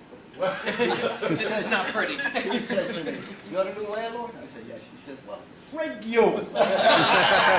Not in those words either. She had a son, John's younger brother, Mike, who went to school with me. He was killed over in Japan. He was in the Navy. He drowned. Remember that? And Ronnie Kawan. They both had another Goshen kid. That was 30 years ago, right around this time. I remember it was early. I think it was March of 1977. It's a while ago. Right. She used to call Richard Space everything but a child of God. Because he would keep Rich Roberts out with Morusky and Richner, and he was supposed to, have 2 beers and go home at 4 o'clock, and they would egg him on. And not, at least 20 times, she would literally kick in the front door of the squirrel cage and we all just head for the hills, man. She was scary. She was something else, man. Beauty. Well, I remember one time I was taking you can see I like to take moving images, and I've been doing it since I was 16, very passionately. And I remember one time I was taking a film of a train coming, through Goshen, and I got right, the train was coming, and I got right up to the train, going by like this. I want to get really, and all of a sudden, I didn't hear anything. Something told me to stop, and I turned around. There was another train coming right at me. Could have been more than 7 feet away. I didn't have time to jump to the other side. I had jumped between the two trains. Freight trains, and I'm sitting there, for about 5 minutes. These were 2 long trains. I'm figuring, what are the odds of another train coming? Well, I was right. That train went by. I got out of the way. As soon as the first train went by, I look, and there's Mrs. Roberts. What are you, crazy? And I said, yes. I'll never forget that as long as I live. Oh, yeah. She was something. When we were kids, living on Grant Street, they used to have a switching station back with the senior citizen places. mhm. And we'd ride on the engine, my brother and I, Sunday morning when they were switching the cars around. Then I'd sit with the engineers sit. The engineers came down from Fort Jervis. You couldn't do that today. It was fun. Mm. We used to ride way up halfway to Middletown, and part way over to Maybrook, back. Joe, I got a Nobody question. ever said anything. I got a question, because I think I can remember it. I just want somebody to verify, because I was trying to tell somebody they didn't believe me. Murray Avenue Extension comes around into Spring Street. Mhm. On that corner, wasn't there like a warehouse or something there? That at was one an old time? milk station where, what's his name used to live, on the corner. But wasn't there a trains, had something to do with the train people at one time? Not there, no. But that was before they put the houses in. Yeah. But there was a big building. There was a building there, I think it was a milk station. At least I Used to could remember deliver that. milk there. That was quite a while ago. That's a couple. I know you remember, but that was quite a while ago. One time there was no houses there. Oh, Outside yeah. Spring Street. And there was a fellow, Ned Tyler, became a priest. His relatives lived on Spring Street, and I think his uncle was an engineer or a fireman. And Ned could tell the number of the engine by the sound of his whistle. Wow. And he never made a mistake. I think that was possible. I know you can tell it on an airplane by the sound of the engine, and Maybe somebody can. Yeah. I used to be able to do it. Mary, what about that great big house that's out on 207? You had that for a while, didn't you? Yes, Yeah, it was, now, I've heard all kinds of stories about Cecil B. DeMille used to own that. no, Wrong. no. Cecil B. DeMille They had the bought, Maggard house. bought, yeah, the Maggard house for his daughter, and she never Ernie Fine. she never really moved in there. That certainly was true. Yeah. But Now, yours that is- was built by a banker. He was the- McGarrett. Yeah, he right? was the first Gates McGarrett. president of World Bank, I think. Right. And he built Okay. that, he was from, And he gave the windows, the Tiffany windows, in Yeah, the Presbyterian church. church. He's in Slade Cemetery. Was Is it it? Gates McGarrett? Gates Gates McGarrett. McGarrett. He also built the beautiful little library. I didn't know that. You know there was a library downtown? No. Yeah. Because that one is only, Triggins. isn't that Yeah. old? He had books in the back of the front door.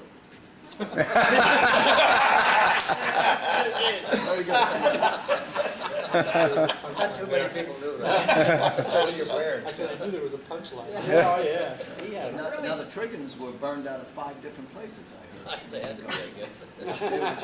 That's what I heard, that they were, Oh, yeah? they had 5 different locations in Goshen, Well, the one- all of which they were burned out. Yeah. Were there, One to they were five originally on really Green had Street, weren't nothing they? to do with. They were lucky to get out of there. I have my earliest memory of getting a haircut is getting cut by old Charlie Trigger with a cigar in his mouth. You know, he'd be smoking a stogie, he'd be cut, Yeah, and I'd be, He had one- I'd He be, had one style. yeah. Yeah. Short. Yeah, I'd be caught between the trauma of getting my hair cut, you know, when you're 3 years old and trying to breathe, you know. It is a piece of work. Charlie, how you want, I know. Do you remember the Markovitz grocery store? Sure. Yeah. On the corner of Market Street. Warehouse. Where House, and where House Luncheonette is now. That was also a grocery store, Markovitz grocery store. That's right. But Oh, I don't was there a barber, was Charlie the barber in that building at one time? Yeah, on the corner, very far corner. Because I can always remember the chair, the shoe shine boys would use. Chet Elliott, that's how I know. They'd sit there and put your feet up on these two stanchions like, and then you'd have a shoe shine boy. I remember the barber pole being attached outside. Yeah. Yeah, so, but who was Charlie the Barb in that building before he went? And I also wonder whenever, I went to school with a kid that shined shoes, Chet Elliott, but I never know whatever happened to him. Right. I don't know, left town and that was it. But isn't that where the cigar store was above it? Didn't they make cigar factory? You don't know about that one, don't you? Where was the cigar factory? I think that was across the street. Across the street, over top of Louis Sheets, Oh, or, okay. I thought it was was. a Louis Diana had a Diana had a shoe store. Right. He sold shoes and repaired shoes. Right. And upstairs was Chad Farrell. Was it? Okay, cigar maker. Yeah. Oh, that's Fair. Yes. There's a I picture. knew it was in the area. It just came to me. Okay. My dad knew all about he knew the Farrells and knew them well, but I don't know anything much. Never mind that, you can tell us the stories about your grandfather. Wow. He was a character. He was. He was a good guy. You I can can tell tell. better stories. Probably because he's older. I used to go with him before I went to school. Yeah. On the milk route. Yeah. Out of the different schools. Yep. My grandfather also owned the very first school buses in town when they started to centralize. Had one school bus and it went out to Campbell Hall one time, then it went over to Maple Avenue, and up to Durlandville like that. One school bus. One bus, one school, and 3 trips. And What year was that? Oh, I used to ride on, it had to be in 36, 37, before they centralized. But they also had a school bus at that time, they started thinking about it. Now they got one for every 10 kids. Pardon me? Now they got one for every 10 kids. Another story by granddad- proxy when Bob's done. My granddad was a great practical joker. And Bert Messenger had a repair shop down here. And my granddad used to bring all his cars in for repair down there. I had a kid draw, well, you guys probably know Jerry Cron. Well, Jerry worked down there. So he says, he was working on it, he got to know him quite well. So my grandfather came in this one day, he says, Jerry, I got an awful rattle in the trunk. He says, I can't figure out what it is. So he said, would you get in there? He says, we'll take a ride down the road. He says, and see what it is. Sure, sure, Joe, he jumped in, took out, and they went around, and they came down Montgomery Street. And he got down there Montgomery Street, and here's all these little Negro children playing, who my grandfather used to play jokes on all the time. He did business with all of them down there, and like that. But they were right in the middle of the road. He said, you go along with me on this one, Jerry. It's okay. He opened up the trunk. Jerry jumps out, and my grandfather says, you do that one more time, you'll never get out of that trunk. Well, these kids... I'll never forget. He came to the back door one day, he used to live next door. There was a hobo came down by the freight station. A hobo? Yeah, yeah, during the Depression. In the 30s. Yeah. And my mother used to feed them. They come to the back door while they did some work to clean up the yard or something, for their food. Well, one night, my father's sitting at the table and knocking the back door, and my father comes to the door and he says, so we've traveled all day, I'd like to have a cup of coffee, just a sandwich. My mother wasn't going to give him anything. My father said, oh, give the poor fellow something. But he happened to look down, and he saw I had brand new shoes on. And he said, Joe Rice and you son of a...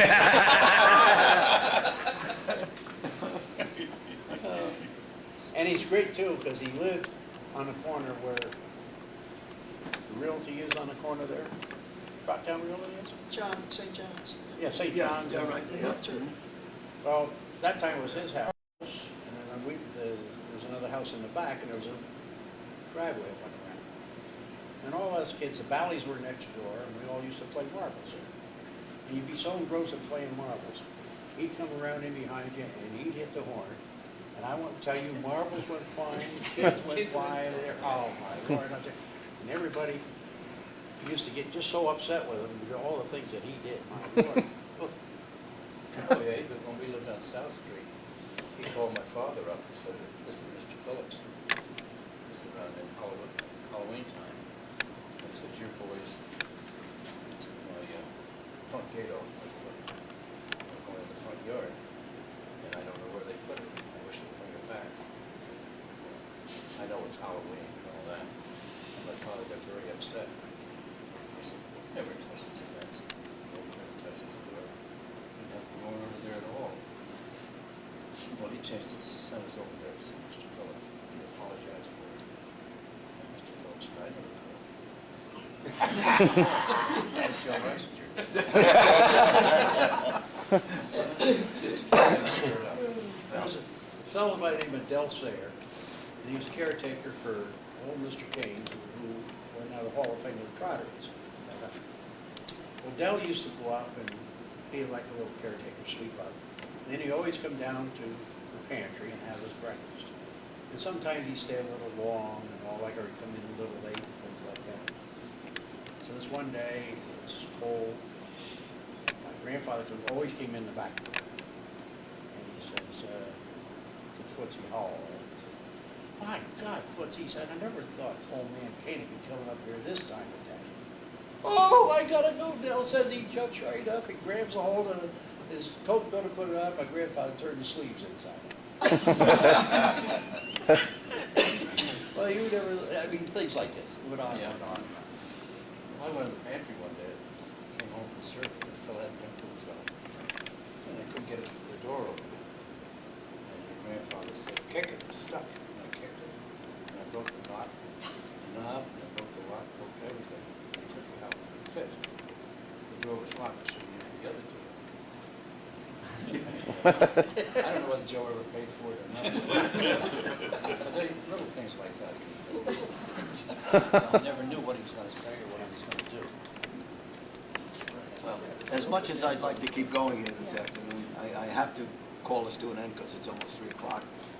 But I want to thank you all for coming, and I hope that you'll come around to do this again with us.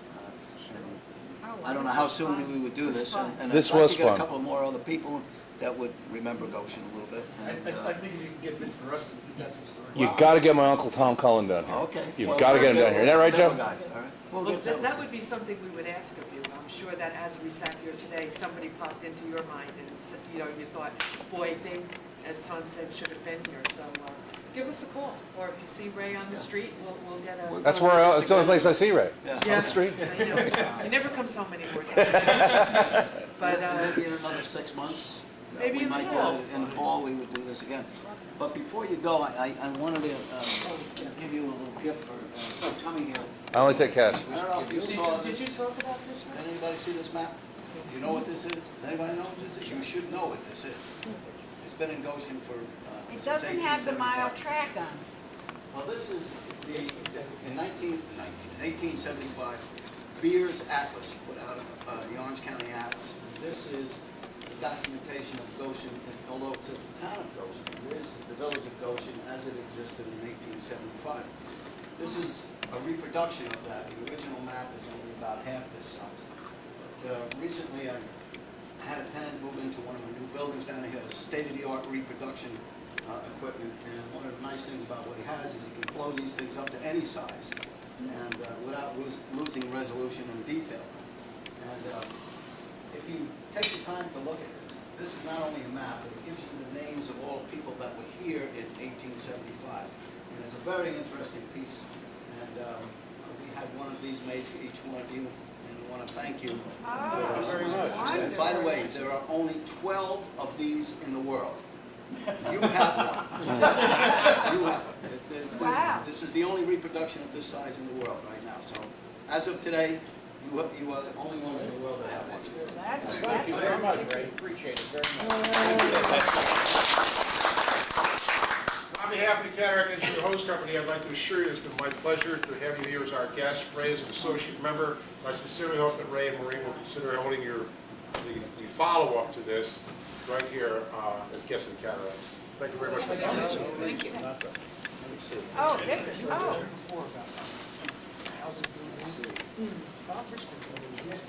Big Wallace. You're very welcome. I knew I was going to get a present. Remember, Bob, more prepared. Well, thank you, sir. Appreciate it. That is wonderful. Yeah, any memorabilia that you find, and if there's some photographs that you can loan me, I can get them now. I can get them I don't remember, reproduced. I remember Really that help. house. That You used know to be anybody who active. preserves glass I nuggets? don't know where it went. He might be able to do that. Where did it go? I mean, he's got some great, really great equipment. These are digital. He actually puts these into machines digital. Well, the house that Ken Tucker lives in was down on the street. And when they built Do something with they it. moved that house back. I think that's, there was another building behind it. You're very welcome. But I think it was torn down. But I remember.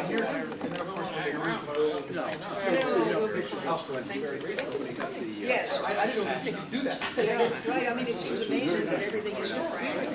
Just the foundation's gone. But every window in the place would crack and the walls would be irreparable. But I'm sure he was talking about that one that Ken Skylar lives in. Okay. I hope that's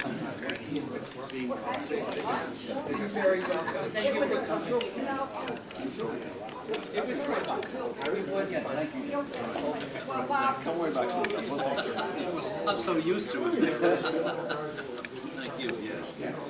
There's a couple other things. Well, I'd love to hear whatever anybody has to say.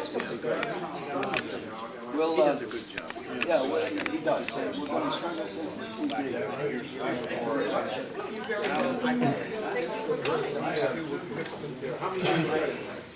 It was very good, wasn't it? We said again, we that there are only 9.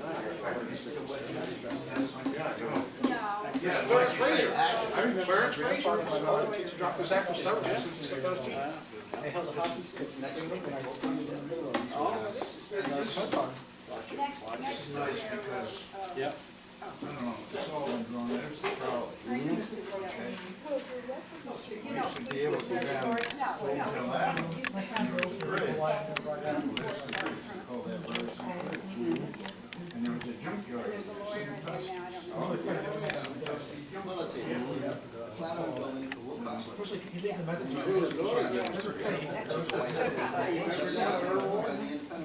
Well,